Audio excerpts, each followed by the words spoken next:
ओम शांति। ओम शांति। आज की तारीख है 1 अप्रैल 2025। अप्रैल मास का पहला दिन।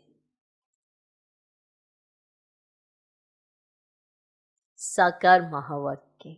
बाबा कहते, मीठे बच्चे, बाप नॉलेजफुल है, उन्हें जानी जाननहार कहना ये उल्टी महिमा है।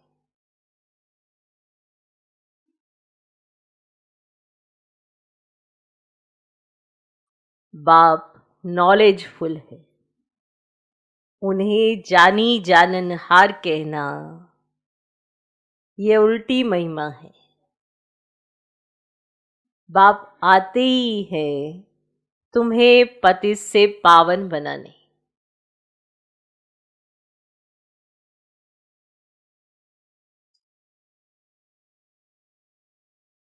बाप नॉलेजफुल है, उन्हें जानी जाननहार कहना ये उल्टी महिमा है।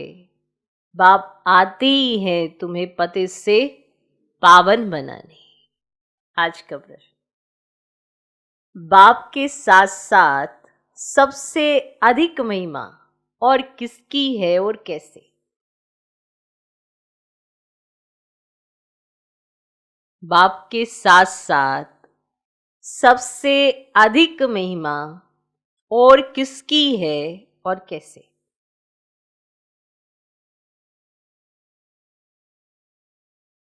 उत्तर, बाप के साथ भारत की महिमा भी बहुत है।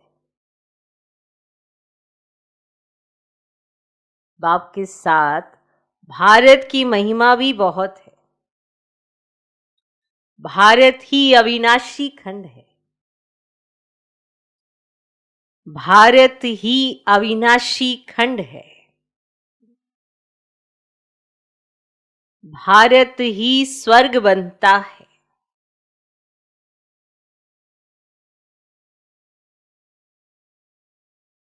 बाप ने भारतवासियों को ही धनवान, सुखी और पवित्र बनाया है।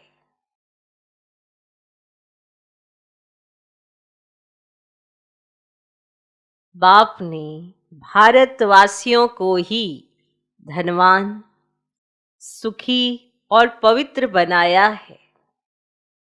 दूसरा, गीता की भी अपरंपार महिमा है।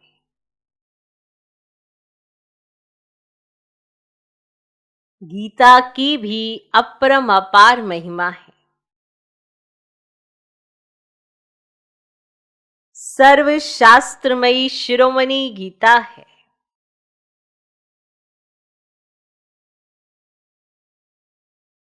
सर्वशास्त्रमयी शिरोमणि गीता है। तीसरा, तुम चैतन्य ज्ञान गंगाओं की भी बहुत महिमा है।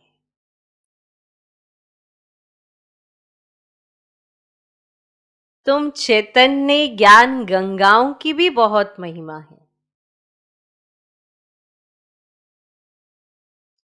तुम डायरेक्ट ज्ञान सागर से निकली हो।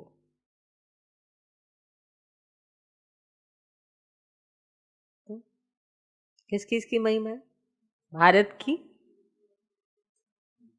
हाँ, गीता की और ज्ञान गंगाओं की। ठीक। तो बाप के साथ साथ सबसे अधिक महिमा और किसकी है और कैसे? तो बाप के साथ भारत की महिमा भी बहुत है। भारत ही अविनाशी खंड है। भारत ही स्वर्ग बनता है। तो बाप ने भारतवासियों को ही धनवान, सुखी और पवित्र बनाया है। दूसरा, गीता की भी अपरंपार महिमा है। सर्वशास्त्रमयी शिरोमणि गीता है। तीसरा, तुम चैतन्य ज्ञान गंगाओं की भी बहुत महिमा है। तुम डायरेक्ट ज्ञान सागर से निकली। तो सुनी महिमा। ओम शांति। ओम शांति का अर्थ तो नए व पुराने बच्चों ने समझा है। समझा है? तुम बच्चे जान गए हो, हम सब आत्माएं परमात्मा की संतान हैं। परमात्मा ऊंच ते ऊंच और बहुत प्यारे ते प्यारा सभी का माशूक है। बच्चों को ज्ञान और भक्ति का राज तो समझाया है। ज्ञान माना दिन सत्युग त्रेता, भक्ति माना रात द्वापर कलयुग, और भारत की ही महिमा है। तो पहले पहले तुम भारतवासी आते हो। 84 का चक्र भी तुम भारतवासियों के लिए ही है। तो भारत ही अविनाशी खंड है। भारत खंड ही स्वर्ग बनता है और कोई खंड स्वर्ग नहीं बनता। भारत खंड ही स्वर्ग बनता है और कोई खंड स्वर्ग नहीं बनता। क्लियर? बच्चों को समझाया गया है नई दुनिया सत्युग में भारत ही होता है। भारत ही स्वर्ग कहलाता है। भारतवासी ही फिर 84 जन्म लेते हैं, नरकवासी बनते हैं, वही फिर स्वर्गवासी बनेंगे। तो इस समय सभी नरकवासी हैं, फिर भी और सभी खंड विनाश हो, बाकी भारत रहेगा। इस समय तो सभी नरकवासी हैं, फिर भी और सभी खंड विनाश हो, बाकी भारत रहेगा। सुनी कितनी महिमा है। भारत खंड की महिमा अपरंपार है। भारत में ही बाप आकर तुमको राजयोग सिखलाते हैं। ये गीता का पुरुषोत्तम संगम युग है। भारत ही फिर पुरुषोत्तम बनने का है। अभी वे आदि सनातन देवी देवता धर्म भी नहीं है, राज्य भी नहीं है, तो वह युग भी नहीं है। तुम बच्चे जानते हो वर्ल्ड ऑलमाइटी अथॉरिटी एक भगवान को ही कहा जाता है। भारतवासी ये बहुत भूल करते हैं, जो कहते हैं वे अंतर्यामी है, सभी के अंदर को वे जानते हैं। बाप कहते मैं कोई के भी अंदर को नहीं जानता। मेरा तो काम ही है पतितों को पावन बनाना। बहुत कहते हैं शिव बाबा आप तो अंतर्यामी हो। बाबा कहते हैं मैं हूं ही नहीं, मैं हूं ही नहीं। मैं किसके भी दिल को नहीं जानता। मैं तो सिर्फ आकर पतितों को पावन बनाता हूं। मुझे बुलाते ही पतित दुनिया में है और मैं एक ही बार आता हूं, जबकि पुरानी दुनिया को नया बनाना है। मनुष्य को यह भी पता नहीं है कि ये जो दुनिया है वह नई से पुरानी और पुरानी से नई कब बनती है। हर चीज नई से पुरानी सतो रजो तमो में जरूर आती है। मनुष्य भी ऐसे होते हैं। बालक सतो प्रधान है, फिर युवा होते हैं, फिर वृद्ध होते हैं, अर्थात रजो तमो में आते हैं। बूढ़ा शरीर होता है तो वे छोड़कर फिर बच्चा बनेंगे। बच्चे जानते हैं नई दुनिया में भारत कितना ऊंच था। भारत की महिमा अपरंपार है। इतना सुखी, धनवान, पवित्र और कोई खंड है ही नहीं। सुना? फिर सतो प्रधान बनाने बाप आए हैं। सतो प्रधान दुनिया की स्थापना हो रही है। त्रिमूर्ति ब्रह्मा विष्णु शंकर को क्रिएट किसने किया?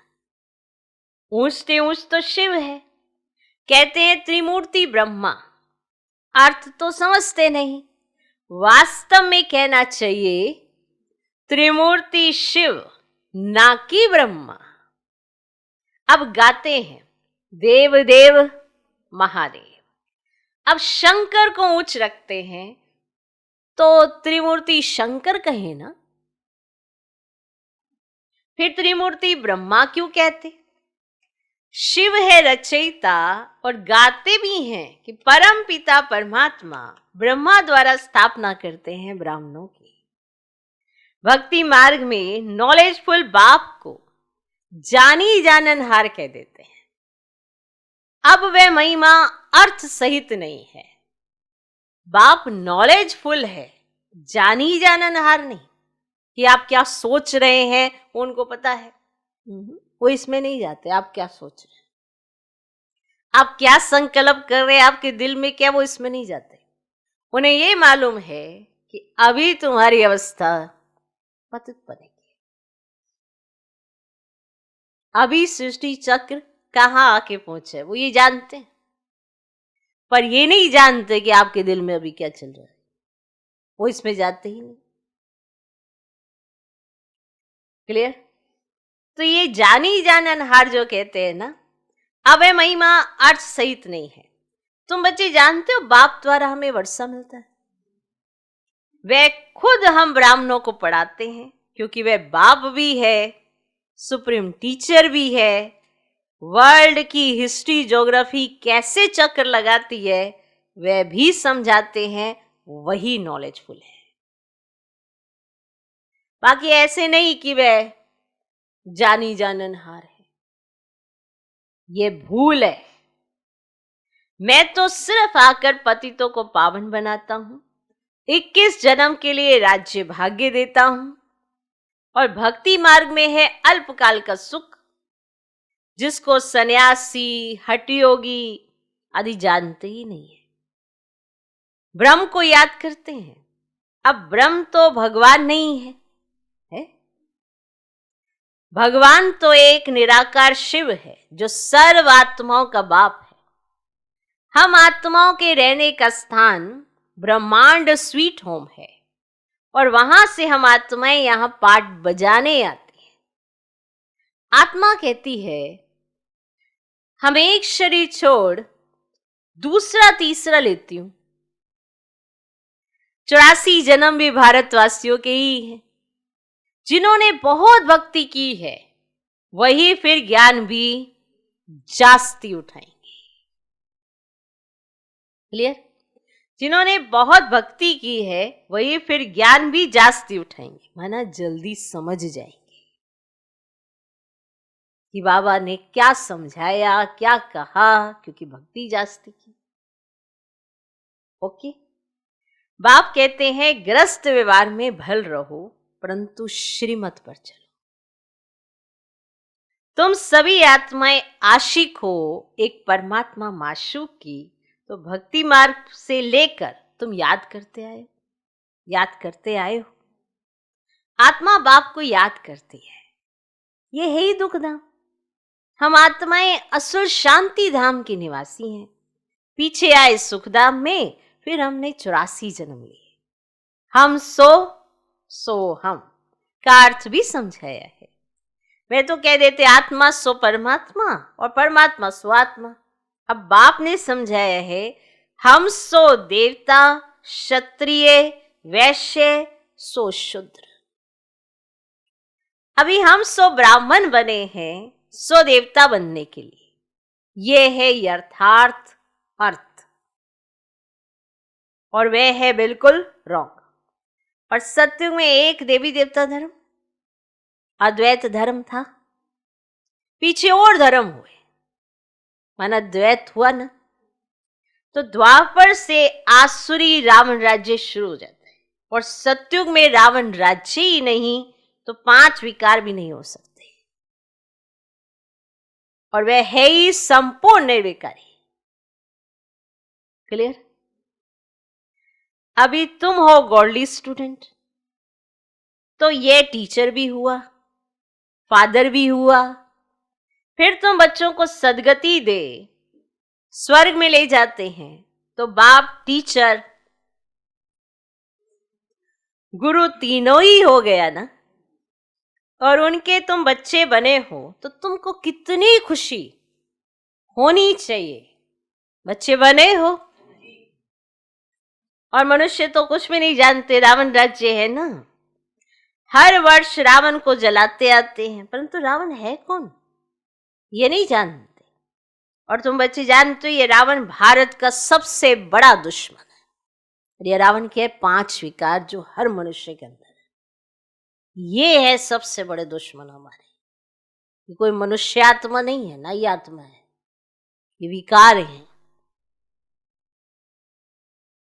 ये जो आसुरी चिंतन है, आसुरी विचार है, ये रावण है। अब चिंतन शुद्ध तो देवता, चिंतन अशुद्ध तो रावण। तो कहाँ है रावण? चला तो नहीं गया। अब बाबा रोज हमें कर्म सिखलाते हैं श्रेष्ठ। अब श्रेष्ठ कर्म के लिए श्रेष्ठ चिंतन चाहिए। अब श्रेष्ठ चिंतन हो तो श्रेष्ठ कर्म हो, इसीलिए रोज पढ़ाया जाता है। अगर एक बार पढ़ा दे और फिर छोड़ दे, चलो जाओ मैंने पढ़ा दिया तुम्हें, जाओ अब अपना कर्म करो, संभल जाएंगे? रोज पढ़ते हैं और दिन तक भूल जाते हैं। अभी भूल जाते हैं क्योंकि अच्छे से सुनते भी नहीं है। हमें बनना कैसा है ये भी भूल जाते हैं। दैवी गुणों की धारणा करनी है ये भी भूल जाते हैं, क्योंकि चिंतन वापिस से आसुरी होने लगता है। इसलिए रोज पढ़ा जाता है, रोज संभाला जाता है, रोज शिक्षा दी जाती है कि चिंतन अच्छा। तो ये रावण है कौन? ये वो नहीं जानते। तुम बच्चे जानते हो ये रावण भारत का सबसे बड़ा दुश्मन है। ये नॉलेज तुम बच्चों को ही नॉलेजफुल बाप से मिलती है। तो नॉलेज मिली, क्या नॉलेज मिली? कि आखिर भी ये रावण कौन है। सब अपने अंदर देखे, मेरे अंदर कितना बड़ा रावण है। छोटा सा है, बड़ा सा है, इतना बड़ा है, चेक कर लेना। तो ये इतनी सारी नॉलेज तुम बच्चों को नॉलेजफुल बाप से मिलती है। वह बाप ही ज्ञान का सागर, आनंद का सागर है। ज्ञान सागर से तुम बादल भरकर फिर जाए वर्षा बरसाते हो। तो ज्ञान गंगाए तुम हो, तुम्हारी महिमा है। बाप कहते मैं तुमको अभी पावन बनाने आया हूं, ये एक जन्म पवित्र बनो, मुझे याद करो तो तुम तमो प्रधान से सतो प्रधान बन जाए। मैं ही पतित पावन हूं। क्या? पतित पावन हूं। जितना हो सके याद को बढ़ाओ। मुख से शिव बाबा कहना भी नहीं है, जैसे आशिक माशूक को याद करते हैं। एक बार देखा बस, फिर बुद्धि में उनकी ही याद रहेगी। और भक्ति मार्ग में जो जिस देवता को याद करते, पूजा करते, उसका साक्षात्कार हो जाता है। तो वह है अल्पकाल के लिए। तो भक्ति करते नीचे उतरते आए हैं। अब तो मौत सामने खड़ा है। हाय हाय के बाद फिर जय जयकार होनी है। और भारत में ही रक्त की नदी बहनी है। सिविल वार के आसार भी दिखाई दे रहे हैं। तमो प्रधान बन गए हैं। अब तुम सतो प्रधान बन रहे हो। जो कल्प पहले देवता बने हैं वही आकर बाप से वर्षा ले। कम भक्ति की होगी तो ज्ञान थोड़ा उठाएंगे, फिर प्रजा में भी नंबरवार पद पाएंगे। अच्छे पुरुषार्थी श्रीमत पर चल अच्छा पद पाएंगे।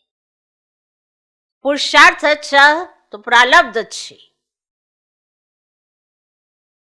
तो अच्छे पुरुषार्थी जो श्रीमत पर चलते हैं वो अच्छा पद पाएंगे। मैनर्स भी अच्छे चाहिए। देखो मैनर्स से ही पता चलता है ना कितना कोई कितना पुरुषार्थ करते। ऐसे हर एक कहे मैं तो बहुत अच्छा पुरुषार्थ करता हूं और मैनर्स ही ना हो, दैवी गुण ही ना हो, तो कोई कैसे मानेगा ये अच्छा पुरुषार्थ करते। तो पुरुषार्थ कैसे दिखाई देता है? मैनर से। दैवी गुण भी धारण करने हैं, वह फिर 21 जन्म चलेंगे। अभी हैं सबके आसुरी गुण।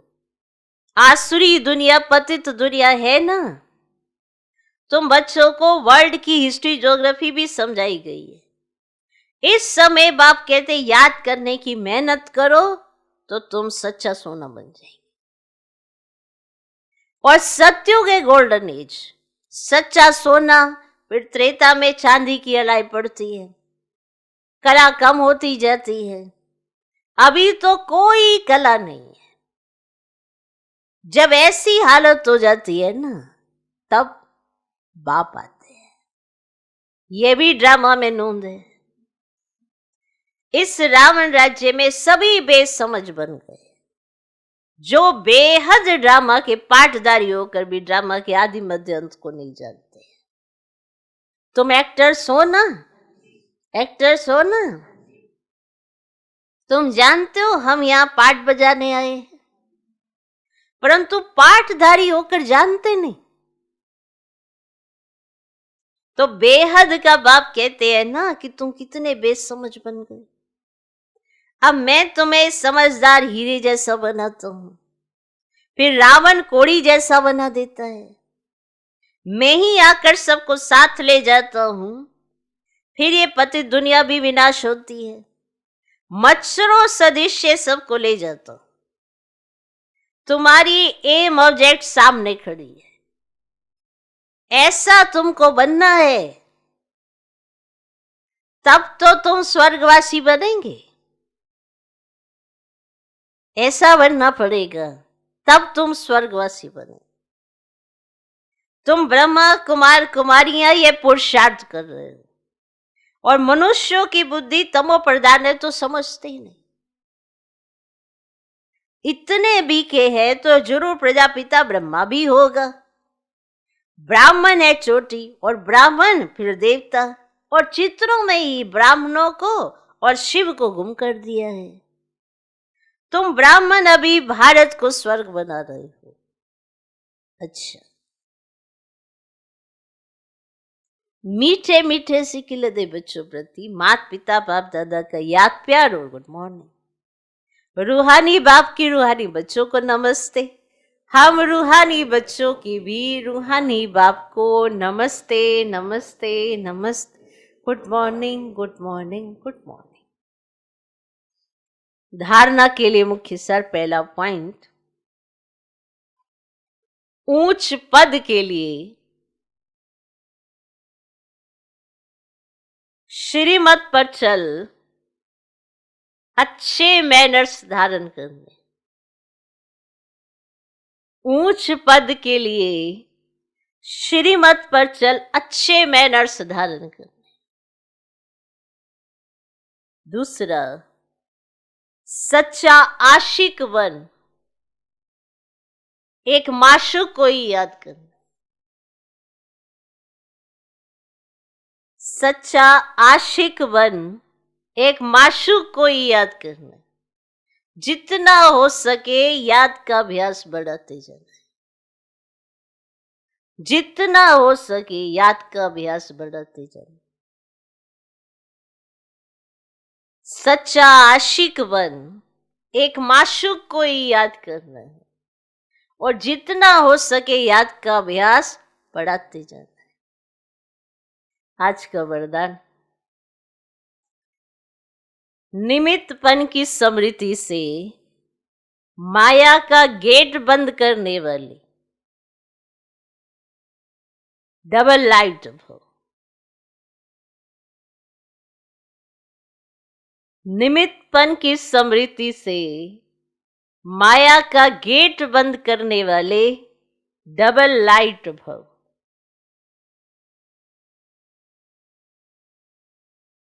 जो सदा स्वयं को निमित्त समझकर चलते हैं, उन्हें डबल लाइट स्थिति का स्वतः अनुभव होता है। डबल लाइट स्थिति का स्वतः अनुभव होता है जो स्वयं को निमित्त समझते हैं। करण करावनहार करा रहे हैं, मैं निमित्त हूं। इसी स्मृति से सफलता मिलती है। करण करावनहार करा रहे हैं, मैं निमित्त हूं, इसी स्मृति से सफलता मिलती। मैंपन आया अर्थात माया का गेट खुला। निमित्त समझा अर्थात माया का गेट बंद हुआ। अगर मैंपन आ गया, मेरे साथ ऐसे, तो माया का गेट खुल गया। निमित्त समझा, माया का गेट बंद हो गया। तो निमित्त समझने से माया जीत भी बन जाते और डबल लाइट भी बन जाती, साथ साथ सफलता भी अवश्य मिलती। निमित्त समझा ना, और याद रहा कि करण करावन हर करा दे, और साथ साथ सफलता भी मिलती। यही स्मृति नंबर 1 लेने का आधार बन जाती है। आज का स्लोगन, त्रिकालदर्शी बनकर हर कर्म करो। त्रिकालदर्शी बनकर हर कर्म करो,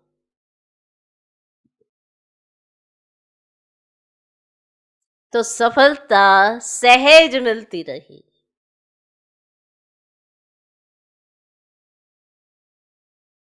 त्रिकालदर्शी बनकर हर कर्म करो, आगे पीछे आदि मध्य अंत सब सोच के फिर कर्म करो, तो सफलता सहज मिलती रहेगी। बिना सोचे कोई कर्म करोगे ना, फिर सफलता हाथ नहीं लगती है, फिर हताश हो जाते हैं। तो सब देखकर, तीनों काल देखकर फिर कर्म करो, तो सफलता ना मिले ऐसा होता ही नहीं है। तो करण करावनार करा रहा है और सफलता मिलेगी ही मिलेगी। इसीलिए कहा जाता है निमित्त समझो, करण करावनहार की स्मृति रहे और तीनों कालों के बारे में जानकर कर्म करो, तो सफलता अवश्य मिलेगी। ओके, तो मातेश्वरी जी के महावाक्य, मनुष्य आत्मा अपनी पूरी कमाई अनुसार भविष्य प्रारब्ध भोगता है। मनुष्य आत्मा अपनी पूरी कमाई अनुसार भविष्य प्रारब्ध भोगता है। ये सार है, बाकी आप विस्तार सोच लो। बहुत मनुष्य ऐसे समझते हैं हमारे पूर्व जन्मों की अच्छी कमाई से अभी यह ज्ञान प्राप्त हुआ है, परंतु ऐसी बात है ही नहीं। पूर्व जन्म का अच्छा फल है यह तो हम जानते हैं। कल्प का चक्र फिरता रहता है, सतो रजो तमो बदली होता रहता है, परंतु ड्रामानुसार पुरुषार्थ से प्रारब्ध बनने की मार्जिन रखी है। तब तो वहां सतयुग में कोई राजा रानी, कोई दासी, कोई प्रजापद पाते हैं। पुरुषार्थ से प्रारब्ध रखी है ना, तो ये जो समय है ये पुरुषार्थ करने का समय है, और जो कल का समय आएगा वो आपकी प्रारब्ध होगी कि आपने आज क्या पुरुषार्थ किया। इसीलिए तो ये पोजीशन रखी है। तो यही पुरुषार्थ की सिद्धि है। वहां द्वैत ईर्ष्या होती ही नहीं, वहां प्रजा भी सुखी है। राजा रानी प्रजा की ऐसी संभाल करते हैं जैसे माँ बाप अपने बच्चों की संभाल करते हैं। वहां गरीब साहूकार सब संतुष्ट है। इस एक जन्म के पुरुषार्थ से 21 पीढ़ी के लिए सुख भोगे। तो यह है अविनाशी कमाई। जो इस अविनाशी कमाई में अविनाशी ज्ञान से अविनाशी पद मिलता है। अभी हम सतयुगी दुनिया में जा रहे हैं। यह प्रैक्टिकल खेल चल रहा है, यहां कोई छू मंतर की बात नहीं है। प्रैक्टिकल, आप जितना करेंगे कल उतना पाएंगे। तो ये प्रैक्टिकल बात है ना, इसमें कोई छू मंतर नहीं किया जा सकता कि आपको बहुत ऊंची प्रारब्ध मिल जाए, उसके लिए पुरुषार्थ करो। ये कमाई का समय है, आप कितना कमाते हो ये आपके ऊपर है। तो यहां पे कोई छू मंतर की बात नहीं है, प्रैक्टिकल बात है। दूसरा, गुरु मत, शास्त्रों की मत कोई परमात्मा की मत नहीं है। गुरु मत, शास्त्रों की मत कोई परमात्मा की मत नहीं है। सोच लो, सोच ले, ये सार था, विस्तार आप सोच लो। परमात्मा कहते हैं बच्चे ये गुरु मत, शास्त्र मत, कोई मेरी मत नहीं है। ये तो सिर्फ मेरे नाम की मत देते हैं, परंतु मेरी मत तो मैं जानता हूं। मेरे मिलने का पता मैं आकर देता हूं, उसके पहले मेरी एड्रेस कोई नहीं जानता। मैं कहां मिलूंगा, कैसे मिलूंगा, ये एड्रेस मैं ही देता हूं। अब गीता में भल भगवानुवाच है, परंतु गीता भी मनुष्यों ने बनाई है।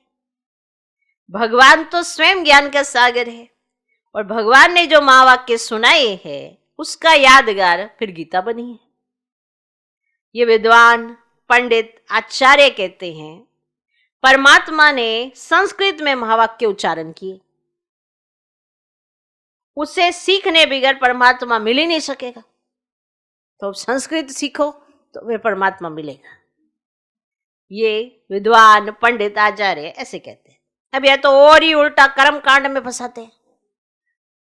वेद शास्त्र पढ़ अगर सीढ़ी चढ़ जावे तो फिर उतना ही उतरना पड़े,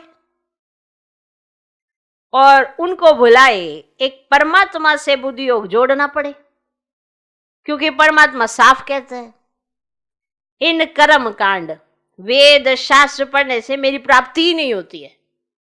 तो हम पढ़ें फिर उन्हें भूलें और फिर वो आके कहें कि मैं मिलता ही नहीं इससे। देखो ध्रुव, प्रहलाद, मीरा ने क्या शास्त्र पढ़ा? यहां तो पढ़ा हुआ भी सब भूलना पड़ता है। जैसे अर्जुन ने पढ़ा था तो उनको भी भूलना पड़ा। अब भगवान के साफ महावाक्य हैं, श्वासोश्वास मुझे याद करो, तो इसमें कुछ भी करने की तो जरूरत ही नहीं है। अब याद करो तो इसके लिए संस्कृत क्या जरूरत है? यही कहा है ना, श्वासोश्वास मुझे याद करो। और जब तक ये ज्ञान नहीं है तो भक्ति मार्ग चलता है, परंतु ज्ञान का दीपक जग जाता है तो कर्म कांड छूट जाते हैं, कुछ भी फिर कर्म कांड नहीं रहते हैं, क्योंकि ज्ञान का दीपक जग गया। क्योंकि कर्म कांड करते करते अगर शरीर छूट जावे तो फायदा क्या मिला? प्रारब्ध तो बनी नहीं, और कर्म बंधन के हिसाब किताब से तो मुक्ति मिली नहीं। तो लोग तो समझते हैं झूठ ना बोलना, चोरी ना करना, किसी को दुख ना देना, ये अच्छा कर्म है। परंतु यहां तो सदा काल के लिए कर्मों की बंधाई मानी से छूटना है और विकर्मों की जड़ को निकालना है। हम तो अब चाहते हैं ऐसा बीज डालें जिससे अच्छे कर्मों का झाड़ निकले। हम तो अब ये चाहते हैं ना कि हम ऐसा बीज डालें जिससे अच्छे कर्मों का झाड़ निकले। इसलिए मनुष्य जीवन के कार्य को जान श्रेष्ठ कर्म करना है कि हमारा कार्य क्या है। तो हम श्रेष्ठ कर्म करें ना, ये चोरी ना करना, झूठ ना बोलना, हाँ, ये कोई अच्छे कर्म है, पर ये कोई श्रेष्ठ कर्मों की डेफिनेशन थोड़ा है। तो मनुष्य जीवन के कार्य को इस जान श्रेष्ठ कर्म करना है। अच्छा, ओम शांति। अव्यक्त ईश्वर है। मार्च में आपने सत्यता और सभ्यता को देखा, उसका कल्चर अपनाने के लिए कहा। तो आज है कंबाइंड रूप की स्मृति से सदा विजयी बनो। कंबाइंड रूप की स्मृति से सदा विजयी बनो। शिव शक्ति का अर्थ ही है कंबाइंड, बाप और आप दोनों को मिलाकर कहते हैं शिव शक्ति। तो जो कंबाइंड है उसे कोई अलग नहीं कर सकता, जो कंबाइंड है उसे कोई अलग नहीं कर सकता। यही याद रखो कि हम कंबाइंड रहने के अधिकारी बन गए। पहले ढूंढने वाले थे और अभी साथ रहने वाले हैं। पहले ढूंढ रहे थे कि कहाँ है कहाँ है, और अभी साथ रहने वाले हैं। ये नशा सदा रहे। पहले ढूंढ रहे थे और अभी साथ रहने वाले हैं। ये नशा सदा रहे। ओम शांति।